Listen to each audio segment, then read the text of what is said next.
RMC, M comme Maïtena. 3 fois par jour, nous passons à table. Pour y manger quoi exactement? Vous le savez, vous, nos assiettes ne ressemblent ni à celles d'hier, ni à celles de demain. La qualité de ce que nous mangeons progresse ou régresse? La valeur nutritive d'une pomme de 1950 équivaut, tenez-vous bien, à 100 pommes d'aujourd'hui. Est-ce que c'est normal? Vous avez changé de manière de vous nourrir?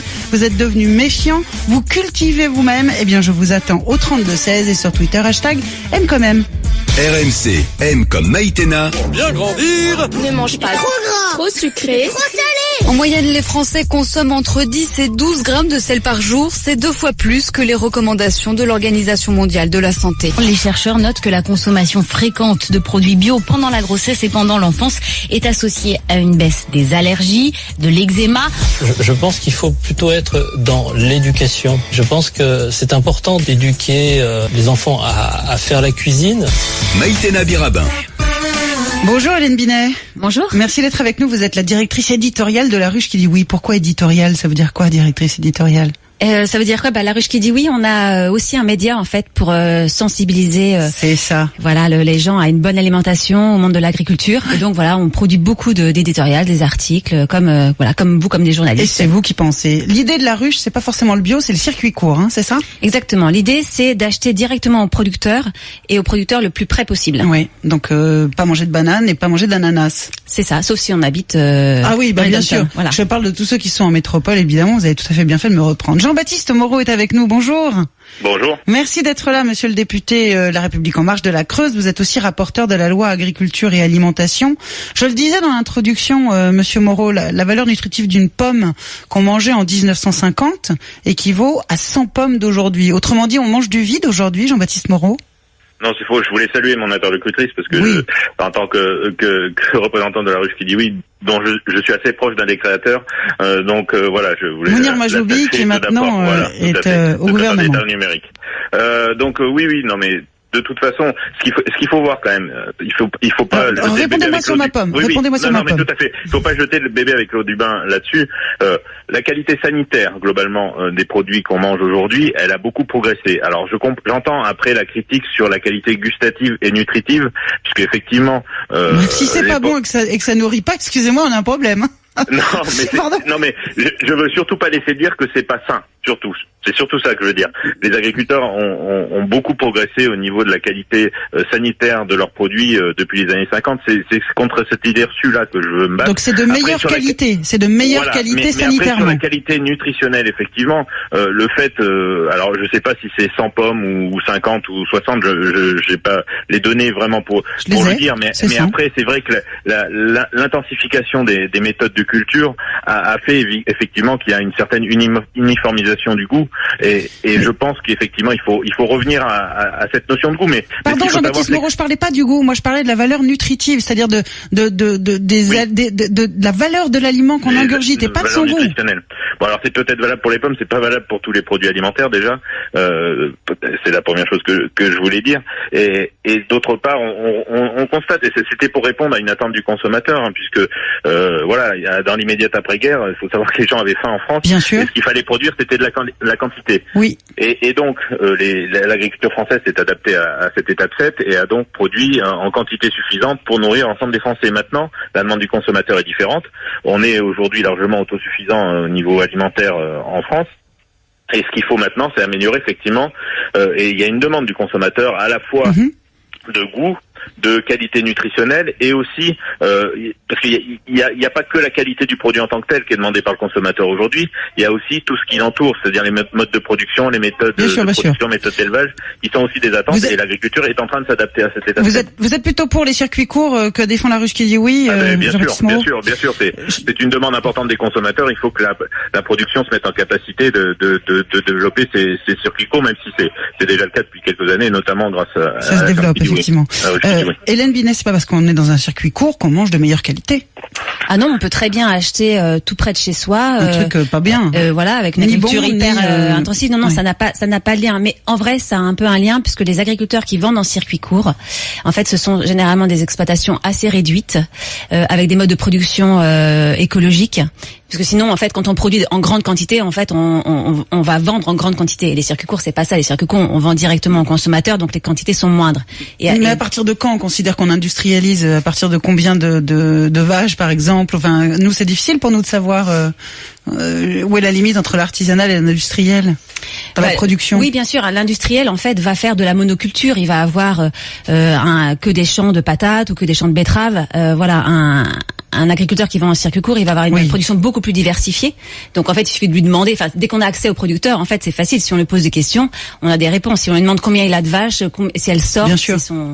Attention, à ce sujet-là, j'ai une petite divergence, moi, parce qu'il faut faire attention, puisque les lieux de production sont souvent dissociés des lieux de consommation. Donc le circuit court ne peut pas être la seule et unique façon de vendre des produits, à moins de remettre des vaches sur le champ de Mars. Ça va être compliqué d'avoir. On peut en mettre en banlieue parisienne. On a de la place en Île-de-France, hein. Mais oui, en Île-de-France. Mais aujourd'hui, effectivement, l'Île-de-France est essentiellement consacrée à la production de céréales.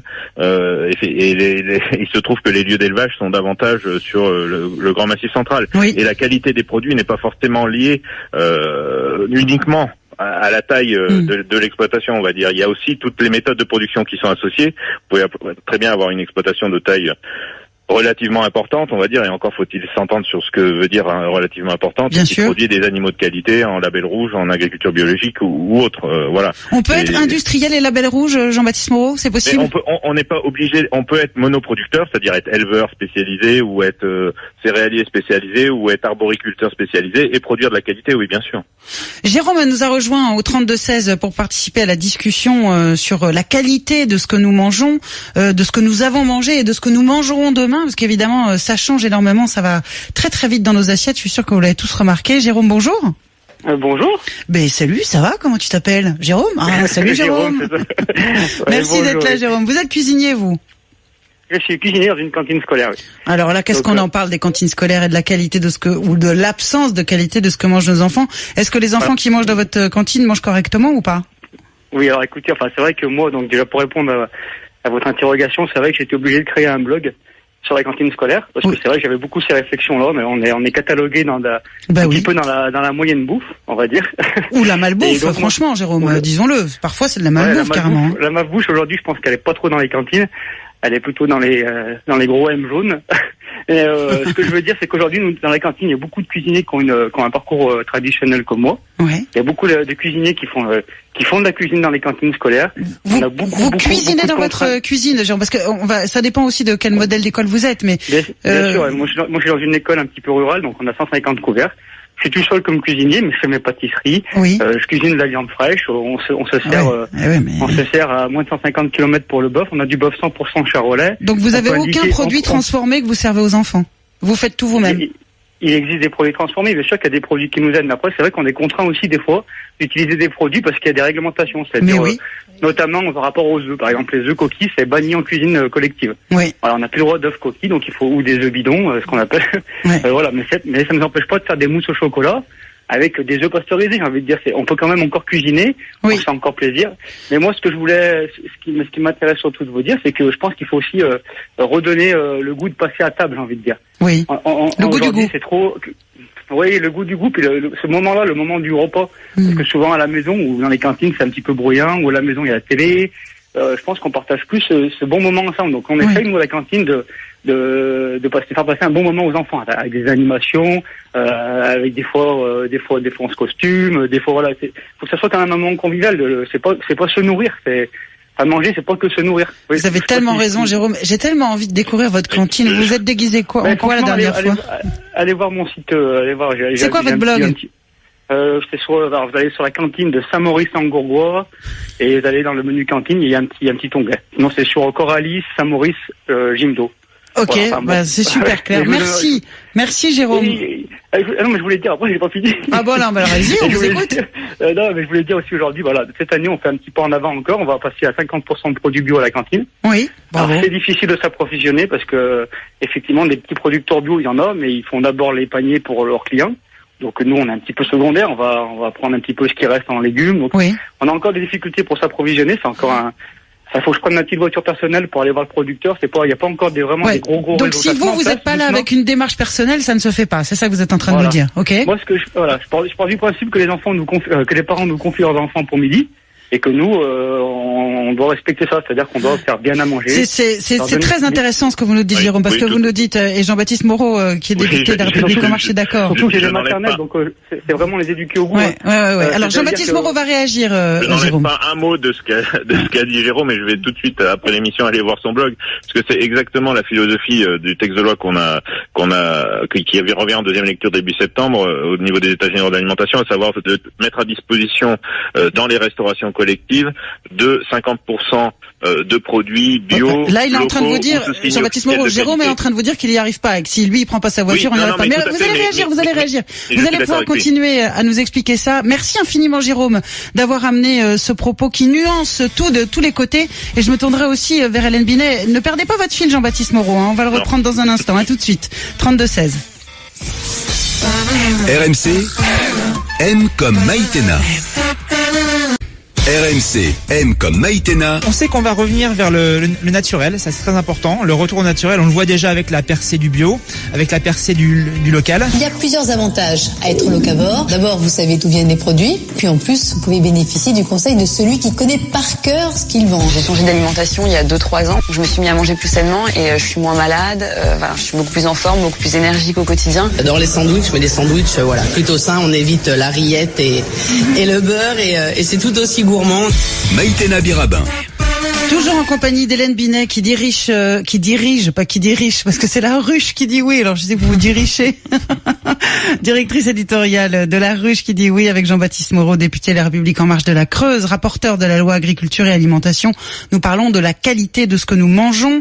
À l'instant, nous étions avec Jérôme au téléphone et vous vouliez réagir, Jean-Baptiste Moreau. Jérôme, il s'occupe d'une cantine en milieu rural. Il fait donc la cuisine lui-même, même s'il travaille avec des produits qui sont parfois déjà transformés. Et les fameux œufs, on est toujours un peu horrifié en disant les œufs n'ont pas le droit de citer dans les cantines, sont des œufs pasteurisés, nous disait Jérôme, mais qu'on arrive quand même sur sa bonne volonté quand même à faire rentrer du bio dans la cantine, parce que lui prend sa voiture et va le chercher. Alors on sait, vous nous le rappeliez, Jean-Baptiste Moreau, que c'est un engagement du gouvernement de passer à 50% de bio dans les cantines. Quand est-ce qu'on va y arriver ? L'objectif c'est d'ici 2022, mais je comprends complètement les interrogations et les problèmes que se pose Jérôme. Il faut savoir que nous, par exemple, en région Nouvelle-Aquitaine, il y a une plateforme qui s'appelle AgriLocal qui permet justement de regrouper les producteurs, à la fois les producteurs bio et les producteurs sous signe officiel de qualité, pour justement que les gestionnaires de cantines ou les cuisiniers de ces cantines-là puissent avoir l'information et avoir accès directement aux produits locaux et en quantité suffisante pour fournir leur restauration collective, parce que c'est effectivement une des préoccupations aujourd'hui. Et puis, il faut développer l'agriculture biologique, évidemment, et c'est l'objectif aussi du gouvernement, puisqu'on a fixé l'objectif à 15% de surface en agriculture biologique d'ici 2022 aussi. Et Hélène Binet, vous entendiez Jérôme, et c'était très intéressant parce qu'il faisait le pont entre les deux agricultures, la bio et l'industrielle. On disait, moi j'ai besoin aussi de produits aussi un peu industriels. Tout n'est pas à bannir dans la nourriture industrielle, Hélène Binet ? Vous mangez rien, jamais de transformé, d'industriel. Rien, ça serait quand même mentir. Mais c'est vrai que je mange pas de produits transformés. Oui. Donc, je cuisine beaucoup. Donc les produits transformés, c'est les produits qui sont déjà préparés ou à moitié préparés. Vous n'avez plus rien à faire à part réchauffer ou rajouter quelque chose. Ouais, et ça, c'est vrai. C'est vrai que c'est une tendance en fait actuellement, puisque le temps de préparation des repas, en fait, il a diminué de 25% entre 1986 et aujourd'hui. Oui, en même temps, 84% des Français sont soucieux de leur alimentation. Donc c'est tout à fait étrange. On a une démarche qui va vers beaucoup plus facile, beaucoup plus rapide, beaucoup plus industriel, et on a une conscience qui va à l'inverse. Oui, on est français avant tout, donc ce qu'on aime, c'est la bonne bouffe et la bonne chair, et voilà, on aime bien se nourrir. Après, c'est vrai qu'on a des contradictions entre ce qu'on aimerait et puis ce que l'on fait réellement, quoi.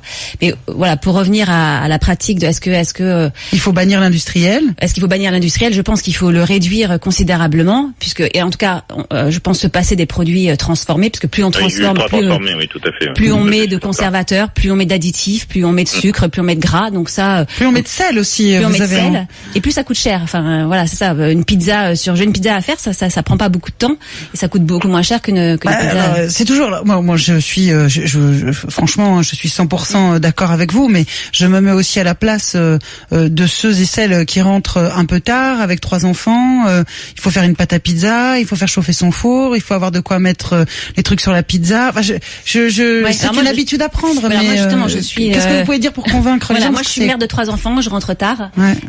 Et je fais quand même ça parce qu'en fait, il faut aussi si on remet du sens à la cuisine, si on redonne envie, les enfants ils adorent ça, faire la cuisine. Bien sûr. Et quand on fait la cuisine avec eux, on discute de la journée, on discute un petit peu de tout. Quand il est 21h, on n'a pas, on a envie qu'ils aillent se coucher, pas qu'ils fassent la cuisine avec nous. Oui, alors bien sûr, là on fait des pâtes. On peut faire à manger pour plusieurs jours aussi. Voilà, et on peut faire des pâtes. On peut faire des pâtes, très bien, des bonnes pâtes artisanales, c'est très bon, un peu de crème fraîche et puis tout va bien. Enfin, on peut.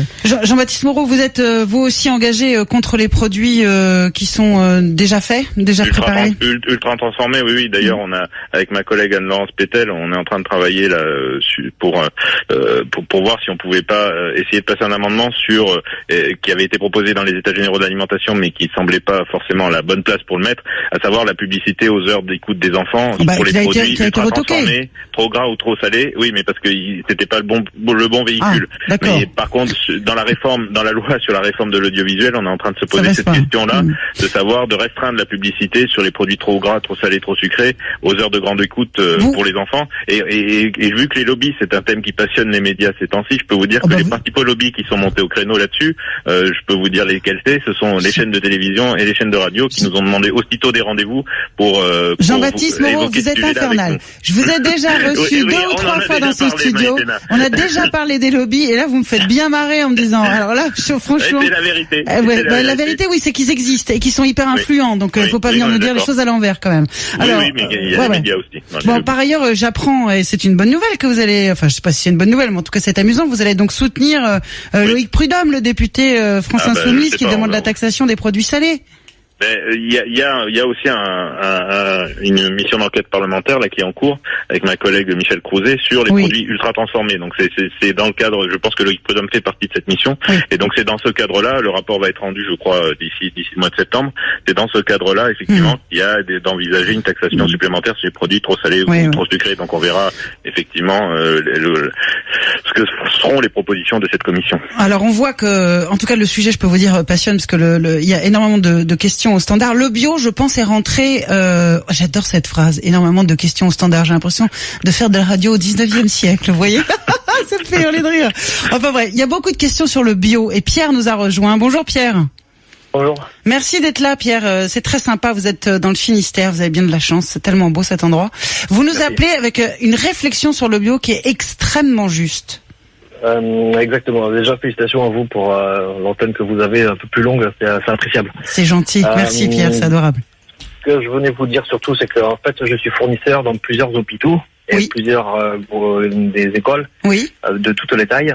Maintenant, ce que je vois moi, c'est que en fait, j'ai l'impression, ce que je peux entendre moi dans les médias, donc sur les radios, à la télé, ou que ce soit même dans les réunions d'élus régionaux ou départementaux que j'ai vus, j'ai l'impression de vivre un peu au pays des bisounours, parce que tout le monde me demande d'avoir du bio, manger pas gras, pas sucré, pas salé. C'est magnifique, mais arrivé à un moment, faut comprendre quand même qu'il n'y a pas assez de place en France pour déjà faire assez de bio pour tout le monde. On pourra pas nourrir tout le monde avec bio comme produit, ça c'est une chose, ça c'est certain.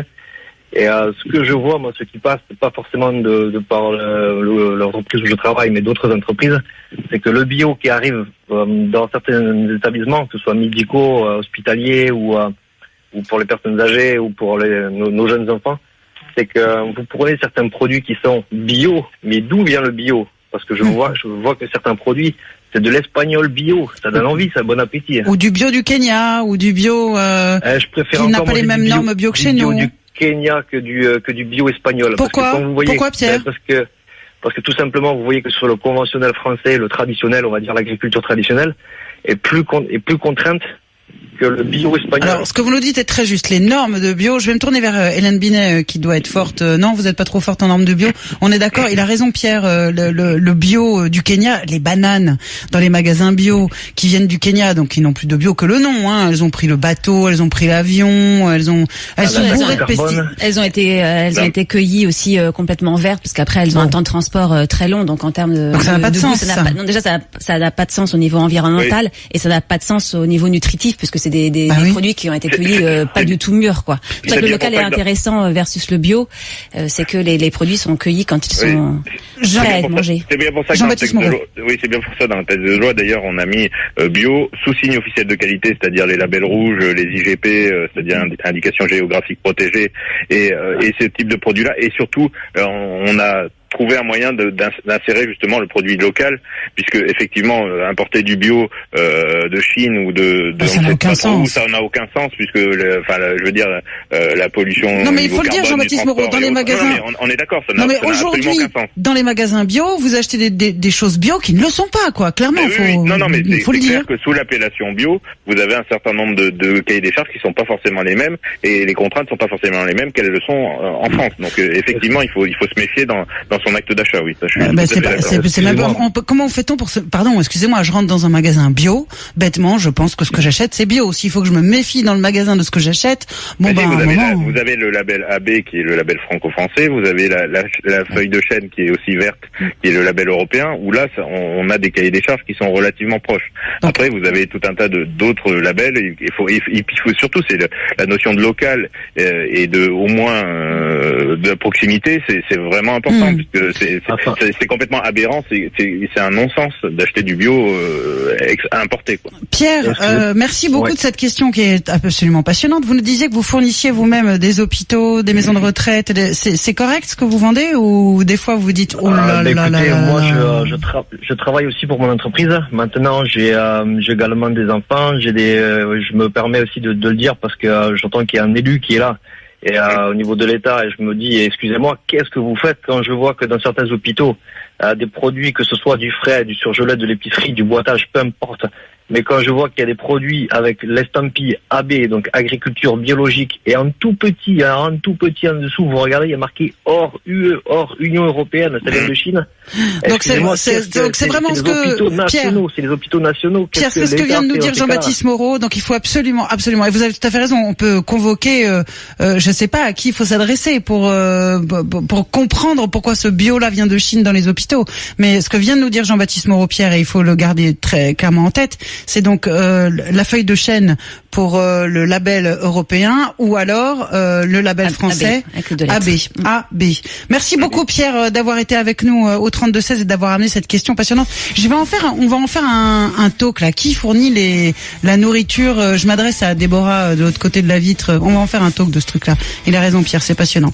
Jean-Baptiste Moreau, vous avez encore 5-10 minutes avec nous, si vous pouvez, c'est super sympa. On se retrouve dans une minute, toujours pour continuer de parler de la qualité de ce que nous mangeons. 32-16, on vous attend. RMC, M comme Maïtena. RMC, M comme Maïtena, Maïtena Birabin. Nous sommes avec Hélène Binet de la Ruche qui dit oui, avec Jean-Baptiste Moreau, député La République En Marche de la Creuse, rapporteur de la loi agriculture et alimentation. Vous savez que dans cette émission, on aime la bouffe, on aime manger, on aime que ce soit de qualité, on aime que ce soit gourmand et généreux, on adore passer à table. Et donc on parle de la qualité de ce que nous mangeons sans être binaire. Et honnêtement, c'est ce qu'on arrive à faire, il me semble, Hélène Binet. Oui, alors La Ruche qui dit oui, c'est locavore, hein, c'est pas forcément bio, même si souvent ça le devient. Jean-Baptiste Moreau nous disait lui aussi que oui, il faut faire un effort pour manger proche de chez nous, que ça n'a pas de sens de manger du bio qui vient de 10 000 kilomètres, ça c'est sûr et certain. L'inquiétude, la défiance des Français vis-à-vis du bio, vis-à-vis de l'industriel, vous l'entendez Hélène Binet? Ah oui, on l'entend, puis on le voit chaque jour. En fait, c'est vrai qu'on ne sait plus trop ce qu'on a dans notre assiette. Et les scandales alimentaires se succèdent les uns après les autres, et qu'il y a une espèce de ras-le-bol et qu'on a envie de reprendre le pouvoir sur son assiette, de savoir ce qu'on met dedans, de savoir d'où ça vient, ce que ça. Alors, justement, face aux crises alimentaires et face aux scandales, 44% des Français ont changé leur habitude alimentaire sans revenir aux précédentes. Donc c'est plus que de la défiance, c'est vraiment un changement drastique. Alors, avec nous au 32-16, Thierry Marx. Salut Thierry. Salut. Bonjour chef, merci d'être avec nous. Chef, ma question elle est straight, elle va direct. Est-ce qu'on mange mieux ou moins bien qu'avant ?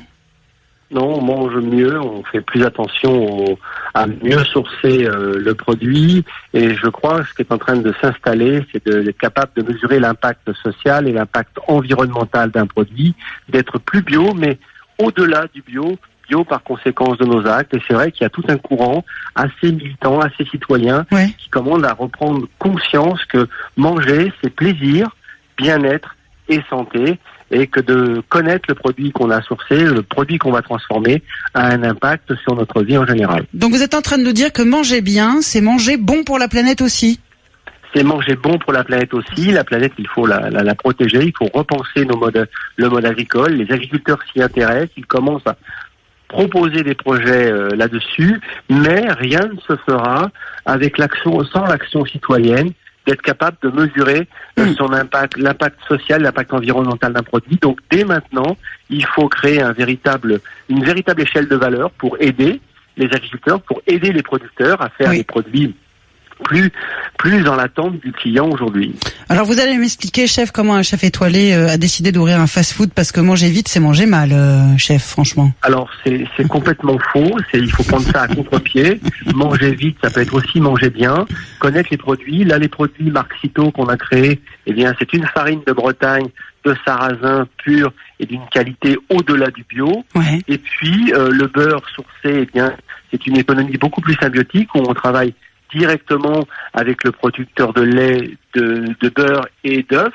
Donc on a une traçabilité totale du produit. Ça veut dire que vous allez manger un produit avec un ticket d'entrée à 5,50 €, mais évidemment vous allez pouvoir consommer d'autres choses, mais vous êtes dans cet axe plaisir, bien-être et santé, et on voit que le prix n'est pas la valeur. La valeur est ailleurs. La valeur, c'est la qualité du produit, et c'est ce qu'il faut tordre le cou en France, et de dire le prix n'est pas la valeur. Mais chef, est-ce que ça c'est entendable par tout le monde, y compris on suit bien votre démarche, on la comprend, mais est-ce que c'est applicable véritablement à tout le monde ? Est-ce que tout le monde peut avoir le temps et l'énergie de se nourrir bien ? Mais bien sûr, parce que bien se nourrir, plaisir, bien-être et santé, c'est la santé qui va nous coûter cher. Oui, et ça, qui nous coûte cher déjà. Qui nous coûte cher déjà. Et le fait de mieux sourcer ces produits, de mieux manger, finalement, protéger. Et puis, arrêtons avec cette théorie du low cost. Une baguette à 80 centimes d'euros, ça ne peut avoir aucun sens. Ça ne protège pas une filière agricole, ça ne protège pas une filière de l'artisanat, et ça ne vous protège pas en tant que client, parce que cette baguette, vous la payez 3 fois. Une baguette de pain à 1,20 €, et bien vous voyez que le delta n'est pas très important, mais ça vous permet de protéger une filière agricole, de protéger une filière de l'artisanat, et en même temps de mieux manger. Jean-Baptiste Moreau, vous entendez ce que dit le chef Marx ? Vous avez... je le salue d'ailleurs, et je suis complètement d'accord avec tout. Je suis complètement d'accord avec son combat. Voilà, je retire pas un mot de ce qu'il a dit, c'est parfaitement vrai. Et manger bien, ça ne coûte pas forcément plus cher, puisque ce qu'il faut voir, c'est que notamment dans la restauration collective, avec le gaspillage qu'il y a, il faut rentrer ça dans le coût alimentaire. Hein. Tout ce qui est jeté à la poubelle, voilà. Alors la portion par individu ne coûte peut-être pas cher, mais tout ce qu'on jette à la poubelle, on jette 80% de ce qu'on propose aux clients. Je veux dire, ça a un coût, ça aussi. Il faut le mesurer, ce coût-là, et mieux manger avec des produits de meilleure qualité. Si vous avez beaucoup moins de gaspillage, quitte à réduire aussi le grammage, c'est-à-dire la quantité, mais si c'est de meilleure qualité, que vous jetez moins, ça ne coûte pas forcément plus cher. Qu'est-ce que vous dites à cette fameuse tendance, Jean-Baptiste Moreau, qui va de plus en plus vers l'absence de viande, sans que les gens deviennent forcément végétariens, à réduire fortement la consommation de viande, qui est bon pour la planète? Ça, c'est structurel, de toute façon. La chute de la consommation de viande, elle est présente depuis une quinzaine d'années à peu près. Oui. Et elle va continuer. Dans le monde occidental, c'est une réalité. Après, il faut voir les modes de production tels qu'ils sont, parce que on peut pas dire. Enfin, j'ai conscience que l'élevage industriel tel qu'il peut être pratiqué en Amérique du Nord ou en Amérique du Sud est effectivement hyper néfaste pour la planète. Par contre, celui qui est pratiqué dans le Massif central dont je viens et où je suis aujourd'hui, parce que je suis au milieu de mes vaches, avec des prairies qui stockent le carbone, avec des bêtes qui sont à l'herbe 10 mois sur 12, l'impact environnemental n'est pas du tout le même. Jean-Baptiste Moreau, est-ce que vous pourriez manger, enfin moi je vous pose la question que je me pose à moi-même, est-ce que vous pourriez manger aujourd'hui ce que vous mangiez il y a 20 ans? En quantité de viande. Je ne sais pas. Moi, je suis un mangeur de viande, grosso modo. Donc je suis pas forcément l'exemple à suivre, mais clairement, il y a viande et viande, quoi. Les méthodes de production sont pas du tout les mêmes, et l'impact environnemental n'est pas du tout le même. Donc il faut pas jeter le bébé avec l'eau du bain. Il faut regarder. Bien mais sûr. de toute façon, c'est une demande du consommateur, et le producteur doit comprendre bien ça. Ça fait partie de son métier aujourd'hui. C'est d'aller au contact du consommateur, de lui expliquer ce qu'il fait, comment il le fait, et d'avoir le retour du consommateur en direct, surtout sur les attentes du consommateur. Il faut bien que les producteurs prennent conscience de ces nouvelles attentes sociétales et en tirent les conclusions sur leurs exploitations. Chef, une réaction à ce que vient de dire Jean-Baptiste Moreau. Je sais que c'est la ligne dans laquelle vous êtes. Je suis complètement aligné avec ce qu'il vient de dire. Nous, il faut défendre l'idée un peu du 80-20, 80% végétal, 20% protéines animales, défendre ces producteurs de viande qui font un très beau travail, repenser la production agricole. Tout ça me paraît aller dans le bon sens. On n'est pas là pour trouver des coupables, on est là pour trouver des solutions. Et moi, je préfère défendre des producteurs de viande qui font un bon produit, sur lequel je suis plus capable de mettre 1, 2 ou 3 euros de plus et en manger un petit peu moins, 2 ou 3 fois par semaine. Et c'est de repenser la filière qui me paraît ça. Il a tout dit. C'est tellement vrai. Merci beaucoup, chef. On vous souhaite bonne route et longue vie, bien entendu, à vos multiples initiatives. Merci Jean-Luc Moreau d'avoir été également avec nous. Jean-Baptiste, merci beaucoup Maïtena, et je suis ravi que vous ayez plus de temps d'antenne, parce que même si on n'est pas toujours d'accord, j'apprécie beaucoup la qualité de vos émissions. Eh bien, vous reviendrez, vous êtes invité quand vous voulez. Enfin, surtout quand on vous invite, parce que sinon, c'est surtout ça. Voilà. Merci beaucoup, monsieur Moreau. Merci infiniment. Hélène Binet, vous venez d'entendre. Ils sont d'accord, l'un et l'autre, Jean-Baptiste Moreau. D'ailleurs, il n'y a pas de raison de pas être d'accord, mais sur le fait de manger discours, moins de viande. Manger moins de viande, manger mieux, payer un peu plus cher ce qu'on mange, parce que c'est soutenir une filière, soutenir la personne qui produit, être sûr d'acheter un produit de qualité. Bon, c'est difficile de pas être d'accord. Après, quand le chef Marx nous dit on paye 40 centimes de plus, c'est moitié plus une baguette pour la manger correctement. Tout le monde n'a pas 1,20 € à mettre dans une baguette. Non, peut-être tout le monde n'a pas 1,20 € à mettre dans une baguette, mais tout le monde a à peu près 500 € à mettre dans un smartphone. Donc il y a aussi des arbitrages à faire. Et c'est vrai que le budget des ménages, il a vraiment, concernant l'alimentation, il a considérablement chuté ces dernières années. Peut-être remettons du sens à l'alimentation. En fait, quand on se nourrit pas que pour soi, on se nourrit aussi pour la société, on se nourrit pour les paysages, on se nourrit pour l'environnement et pour le plaisir aussi. J'entends ce que vous dites, Hélène Binet, et c'est frappé au coin du bon sens. Mais est-ce que ça n'est pas beaucoup demandé à des gens à qui on a dit déjà passer 1 heure dans les transports en commun, je parle des grandes agglomérations, à l'aller pour aller au travail et au retour pour en revenir, occupez-vous de vos enfants, et là je suis sur la cause des femmes, occupez-vous de vos enfants, occupez-vous de votre mari, faites correctement votre boulot, faites-leur à manger, respectez l'environnement, occupez-vous des agriculteurs. Hey, stop la violence, quoi. Non, mais c'est vrai que c'est beaucoup d'injonctions à bien faire. Après, on peut intégrer ça, justement, la ruche qui dit oui ou d'autres services, rendre les choses plus pratiques. On commande en ligne, on vient chercher à un moment précis. Finalement, les courses, elles se font très vite. Oui. Et après, aussi, réintégrons ça dans le plaisir de cuisiner, le plaisir de manger, de passer à table. Et peut-être passons plus de temps à cuisiner et à table avec ses amis, avec sa famille, que de regarder la télé ou sur son smartphone. En même temps, chacun fait bien comme il veut chez lui, on est bien d'accord. Gérard est avec nous au 32-16. Bonjour Gérard. Oui. Bonjour, ça va? On vous entend pas bien, Gérard. Vous êtes où? Je suis paré et j'ai mis le téléphone avec le haut-parleur. Voilà, ça y est, c'est bien. Alors, vous venez de nous parler de la technologie qui vous permet de faire vos courses très correctement. Alors, tout à fait. Moi, déjà, je suis avec une chérie, ça fait depuis 7-8 ans que... Pourtant, j'aime pas faire la cuisine. Eh ben, je me suis mis à faire la cuisine de manière très simple. Oui. On achète des légumes qu'on fait cuire à la vapeur. C'est tout simple. Les carottes de terre, les aubergines, les courgettes. Tout ça assaisonné avec un peu d'ail, des petits bon, il n'y a pas de problème. J'ai une application pour tout le monde. Moi, je donne le mot quand je fais mes courses dans mon magasin. Je vais pas dire le nom du magasin. Je vais pas citer l'enseigne. J'ai une application qui s'appelle Yuka. Oui. Y-U-K-A. On aurait adoré qu'ils soient là avec nous aujourd'hui, mais ils peuvent jamais venir. Donc ça, c'est un peu le problème. Hein. Il faut se faire connaître des fois. Ouais. Et notamment dans ce magasin, je hurle. Je vais voir le responsable des fruits et légumes. Je fais une parenthèse. Je ne comprends pas comment on peut se faire livrer et nous vendre des oignons, nous vendre comment ça s'appelle, des oignons jaunes, des oignons rouges qui viennent de Nouvelle-Zélande. Je n'arrive pas à comprendre. Ça fait le tour de la planète. La pollution, le CO2, le kérosène, ça c'est un truc de malade. C'est pas comme si on n'en faisait pas en plus, hein. C'est pas des ananas, quoi. Enfin, qu'on fait pas en métropole. C'est des oignons, quoi. Enfin, mais des oignons, mais il y a des échalotes, il y a même des aubergines, des courgettes qui viennent de nos copains les Espagnols. C'est débile. Bon, enfin voilà. Moi, en fin de compte, je fais simple. J'achète du poisson quand il y a des promotions, du dos de cabillaud, du lieu jaune. C'est pas des poissons trop chers. À quoi elle vous sert votre application, Gérard? Alors l'application Yuka, Y-U-K-A, c'est une petite carotte. Et quand vous faites vos courses, vous scannez le code barre de des produits. Et ça vous met, soit c'est vert, et ça vous donne le nombre de calories, le sucre, si c'est gras, ce qu'il y a dans le produit. Si c'est orange ou rouge, il y a trop de calories, il y a trop de sucre, il y a trop de sel, et là vous achetez pas. Gérard, c'est vrai dans tous les supermarchés, vous pouvez l'utiliser cette application? Ben bien sûr, c'est les marques des industriels, y compris la marque des supermarchés qui ont leur propre marque. Voilà. Y-U-K-A, vous nous recommandez ça, Hélène Binet? Oui, tout à fait. Il y a aussi Open Food Facts, qui est la même chose, mais en plus collaboratif, enfin, qui existe déjà depuis au moins 10 ans, et c'est assez marrant avec son smartphone. On se promène dans les rayons et on achète pas grand-chose. Ouais. Merci beaucoup d'avoir été avec nous, Hélène Binet. On vous renvoie évidemment au réseau de la ruche. Il y en a 1500 qui sont actives, 10 000 producteurs qui travaillent avec la ruche. Merci beaucoup à Gérard qui était avec nous, de nous avoir amené cette application extraordinaire. On va se retrouver dans un instant. On arrive au bout de la première heure. Rémi arrive. Merci Hélène Binet. À très bientôt. 32-16, on vous attend.